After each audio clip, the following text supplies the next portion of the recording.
London, তিনি কলকাতাকে London বানাবেন বলেছিলেন, লন্ডভন্ড করে দিয়ে লন্ডনে চলে গেছেন, বেশ কথা। লন্ডনে গিয়ে কিন্তু তিনি একটা জিনিস দেখিয়ে দিয়েছেন পিছনে হেঁটে, কলকাতা যে পিছিয়ে থাকার দৌড়ে বাংলা পিছিয়ে নেই। কেন? এই তোমার তথ্য পরিসংখ্যানগুলোতেই আমি রিজার্ভ ব্যাংকের ওয়েবসাইটটা বিকালবেলা ইউনিভার্সিটি ক্লাসের পরে আমি খুঁজছিলাম, এখানে দেখা যাচ্ছে পশ্চিমবঙ্গের শহরাঞ্চলে বেকার এই মুহূর্তে দাঁড়িয়ে গেছে 40%, গ্রামে 19%, যেটা ভারতবর্ষের জাতীয় গড়ের সবচাইতে শেষে।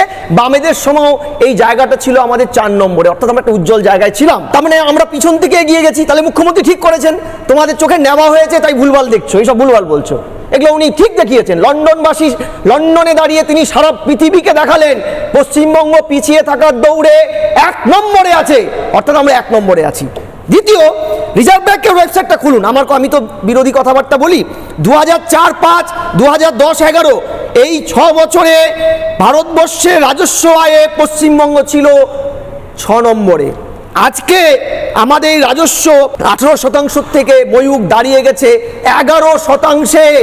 তুমি খেয়াল করবে 56% মদের রাজস্বটা বাদ দিলে আমরা মাত্র 41% রাজস্ব আর্ন করি, যেটা ভারতবর্ষে ঝাড়খণ্ডেরও নিচে আমরা লাস্টতম রাজ্য। মদে আমাদের ভালো রকম আয় হয়। হ্যাঁ, ওটা বাদ দিলে